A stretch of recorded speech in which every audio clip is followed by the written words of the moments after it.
Hi there!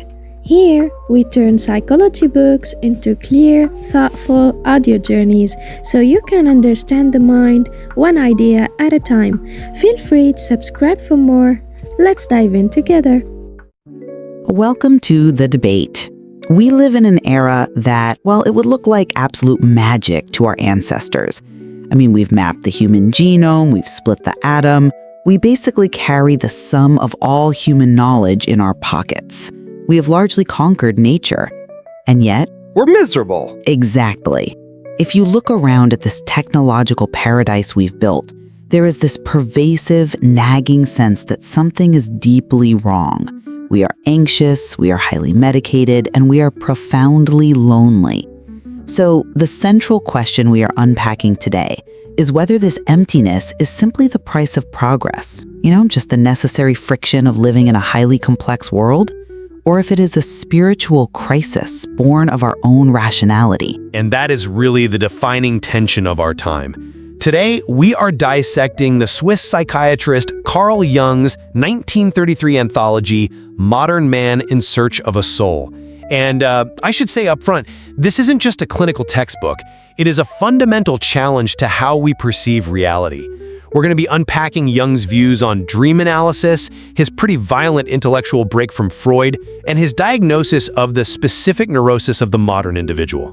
Right. And that is exactly where we're going to find our disagreement. I'll be representing the rational modern perspective. My position is that Jung's plea for a quote-unquote spiritual life and his massive reliance on the murky waters of the unconscious, well, it risks a dangerous regression into superstition. I argue that our skepticism is actually a triumph, not a tragedy, and that the unconscious is often just biological noise that we really shouldn't overinterpret. And I will be taking the side of Jung.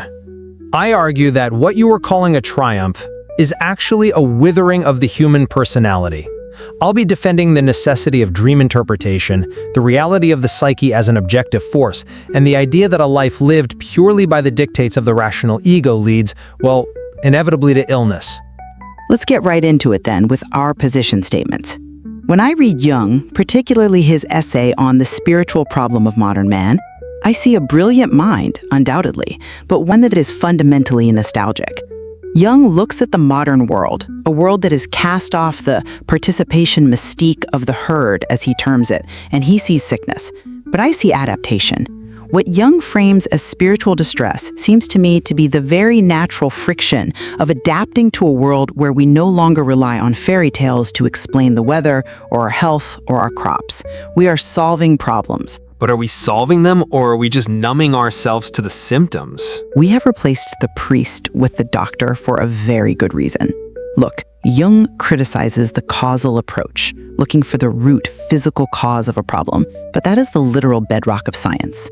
If I have an infection, I want to find the biological cause and treat it. I don't want to sit around and ask what the spiritual purpose of the bacteria is.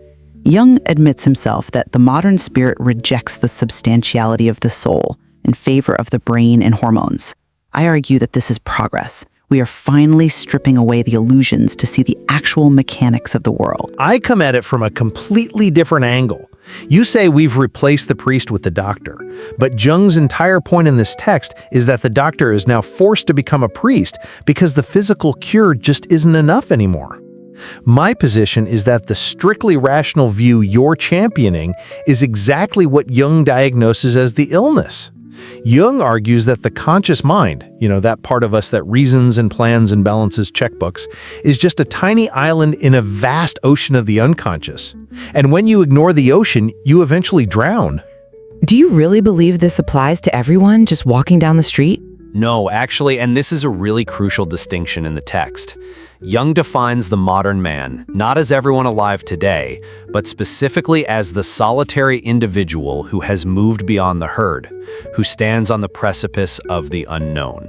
He contends that without a meaning to life, which science and economics absolutely cannot provide, the individual falls into neurosis. The unconscious isn't just a trash bin for repressed memories, which was essentially Freud's view. It is the source of life and creativity. So ignoring it isn't adaptation. It's a form of self-amputation. Self-amputation. That's a very poetic image, but let's actually test it against the evidence in the material, because a huge portion of Jung's argument rests on the validity of dream analysis, and this is really where I struggle to follow him. We know from modern neuroscience that dreams can just be chaotic firings of the brain during sleep memory consolidation, random static. Yet Jung treats them as if they are these profound oracles. He even admits in the book that he often doesn't understand a dream, and he just speculates until something clicks with the patient. Well, I mean, that strikes me as pure confirmation bias, not medicine. If I'm treating a patient, I want data.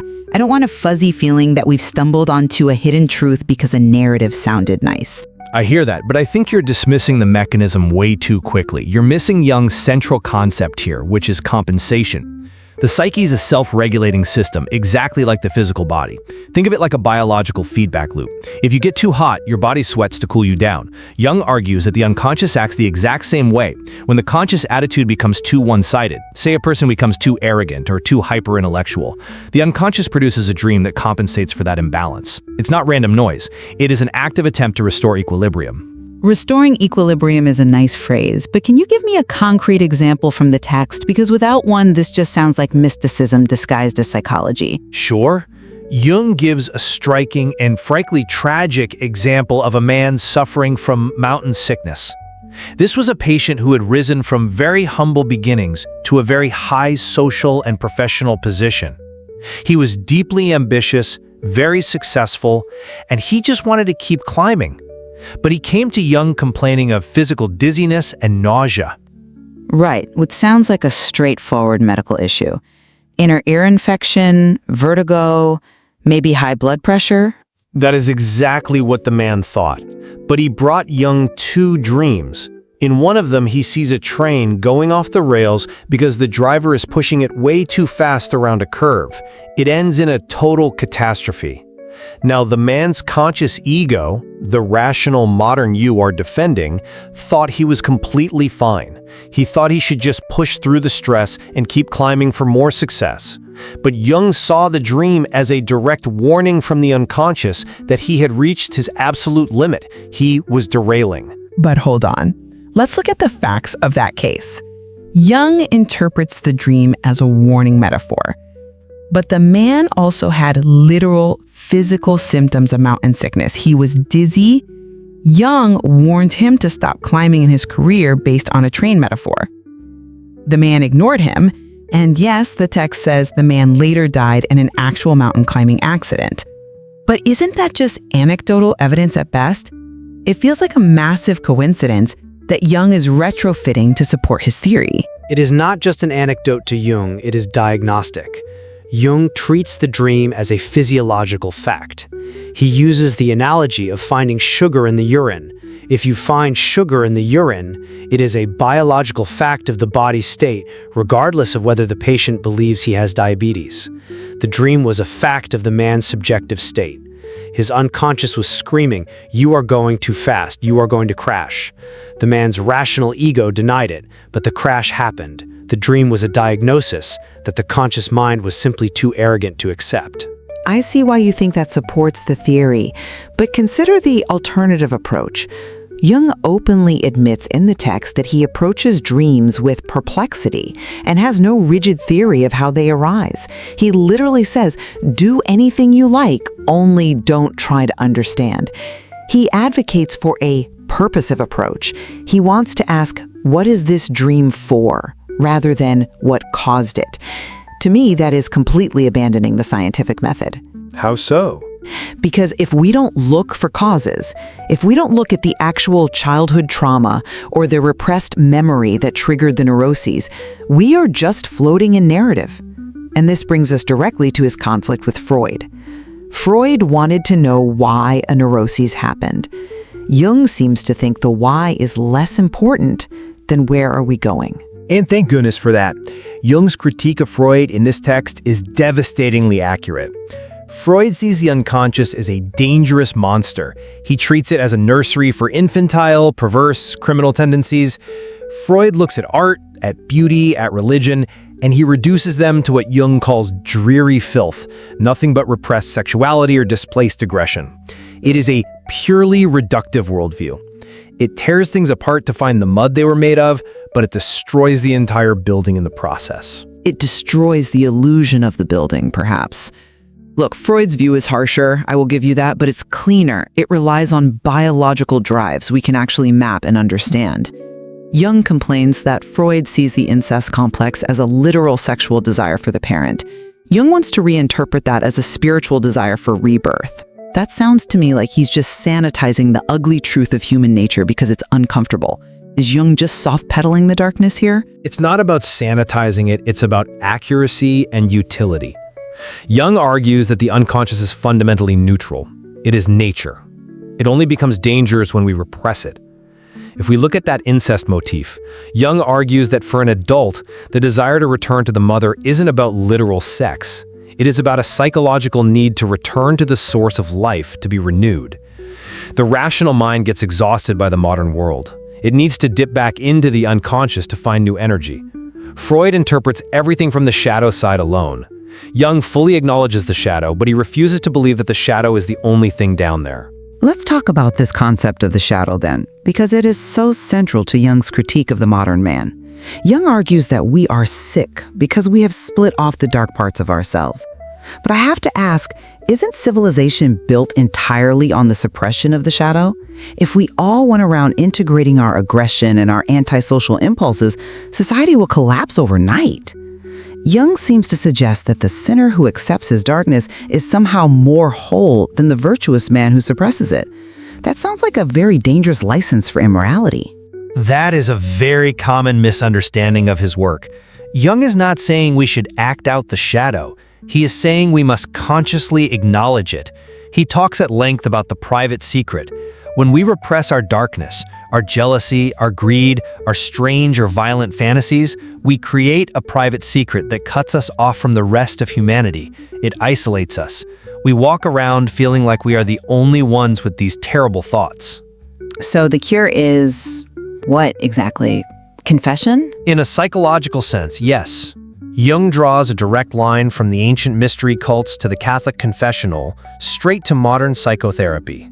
He says the maintenance of secrets acts like a psychic poison. By confessing, by bringing the shadow into the light of a therapeutic setting, we throw ourselves back into the arms of humanity. We realize we are just human like everyone else. The quote-unquote virtuous man who completely denies his shadow is sterile. He's brittle. He projects his own evil onto others, onto political enemies or other nations, because he cannot bear to see it in himself. And Jung argues the projection is far more dangerous to civilization than facing one's own darkness. That makes sense in theory, but I struggle with the practical application. It feels like Jung is romanticizing the struggle a bit too much. But I want to pivot back to something you mentioned earlier about the doctor. In the text, Jung notes a fascinating cultural shift. He says that in the past, people went to the clergy for their spiritual problems, but now they go to the doctor. He cites a statistic that a vast number of his own patients were not sick in the medical sense. They weren't suffering from a defined clinical pathology. They were suffering from the meaninglessness of their own lives. Exactly. And this is exactly where the rational modern perspective completely fails. You want to treat the machine. You want to fix the neurotransmitters or prescribe a pill. But Jung says the doctor is forced to become a priest because the patient is sitting there asking, what is the point of my life? Medicine has no answer for that. Science has no answer for that. Jung says meaning makes a great many things endure, perhaps everything. If you deny that spiritual need, you aren't actually curing the patient. You are just patching them up and sending them right back into the void. But look at what Jung asks us to accept to fill that void. This is where I have to draw a hard line. In this very book, Jung expresses an openness to astrology, to telepathy, to spirits. He calls the intellect's dismissal of these things arrogance. He says we shouldn't dismiss the idea that the soul is a substantial thing. To me, this is the ultimate slippery slope. If we start accepting astrology as valid psychology, we are abandoning the Enlightenment. We are validating theosophical moonshine, to use a phrase from that era. How can you possibly build a rigorous psychology on ghosts? That is a compelling argument. But have you considered how Jung actually defines reality? Because this is the true crux of the debate. Jung champions the concept of psychic reality. He argues that if an idea, whether that's God or a spirit or a curse, has an observable effect on the human mind, then it is actual. It is real. But that conflates subjective experience with objective truth. If a child believes a monster is under the bed, the fear is real, yes, but the monster is not. We shouldn't treat the monster as a fact. But you must treat the fear as a fact, or you cannot help the child. Jung argues that the modern spirit has denied the gods. We have proudly declared they don't exist, but the massive psychic energy that used to go into those gods hasn't just evaporated.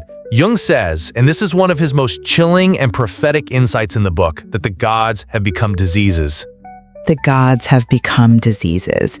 It is a brilliant rhetorical flourish, I'll admit, but what does it actually mean practically? It means that when you deny the irrational spiritual forces within you, they don't vanish. They drop down into the unconscious and they re-emerge as neuroses or phobias, or on a mass societal scale, as political fanaticism. Jung warns that isms are the modern man's religion. If you don't worship a spiritual truth, you will inevitably end up worshiping the state, or science, or a political leader, and you will do it with the exact same fanatical, unreasoning intensity as a religious zealot. By denying the spirit, we haven't destroyed it at all. We've just forced it to attack us from behind. That is a powerful point. The rise of political fanaticism in the 20th century, and obviously even today, thus look an awful lot like misplaced religious energy. But let's look at the mechanism Jung proposes to solve this. He talks about the collective unconscious, not just as shared biology, but almost as a collective human being with a memory of 2 million years. He suggests dreams can be telepathic. He constantly risks blurring the line between clinical psychology and metaphysics. If we follow Jung all the way down, we risk entering a world where there is no objective truth, only psychic truth. And if we follow your rationalism all the way down, we end up in a world that is perfectly cataloged and utterly empty. Jung asks the reader a very simple question. Are you living a provisional life? The provisional life, meaning the state of the man who is always waiting for the real thing to start? Yes. The man who is ruled entirely by his rational ego, who thinks he can control everything with a spreadsheet, who fundamentally rejects the unintelligible. He is often very successful on the outside, but inside he feels like a fraud. He is living a provisional life because he has cut himself off from the deep, irrational roots of his own being. Jung is offering a bridge here. He isn't asking you to burn your science books or abandon reason. He is saying that we must accept the unintelligible to be fully human. We have to acknowledge that we are not the masters in our own house. It is a seductive philosophy, no doubt. I will admit that a purely mechanical view of life, viewing man as just a bag of chemicals, is incredibly bleak. And I agree with Jung that we ignore the inner life at our own peril, but I remain highly skeptical of the solution. Jung relies so heavily on subjective intuition. He looks at a patient and essentially guesses the meaning of a dream. He bases his framework on archetypes that can never be empirically proven in a lab. My fear is that in searching for a soul, we might lose our mind. We might abandon the hard-won clarity of reason for the dark night of the psyche. And my fear is that without that night, the day becomes completely unbearable. Jung provides a way to synthesize the ancient world, the symbolism, the religion, the vital irrationality, with the modern world of science. He doesn't want us to regress to being primitives. He wants us to move forward into a super-personal consciousness. He believes the spiritual problem is specifically a problem for the fully conscious individual. You, the rational modern, are the ones suffering. The herd is fine. They have their mass movements and their distractions. But you, the individual, need to find a connection to the infinite within yourself, or you will simply wither. Well, we are clearly at an impasse, but perhaps that is exactly the point. Jung suggests throughout the book that life is not a math problem to be solved, but a polarity to be experienced. We have the ego and the unconscious, the science and the spirit. Exactly. He writes, "It is never a question of this or that, but of this and that. We need the friction of both to generate light." So, to our listeners, we leave you with this to consider. Are you the master of your fate, guided purely by reason and empirical evidence? Or are you, as Jung suggests, a very small boat floating on a vast, dark ocean that you can never fully understand, but must learn to navigate? Are you living a provisional life? Or are you willing to finally listen to the unconscious metaphysics of your own dreams? Thank you for joining us today.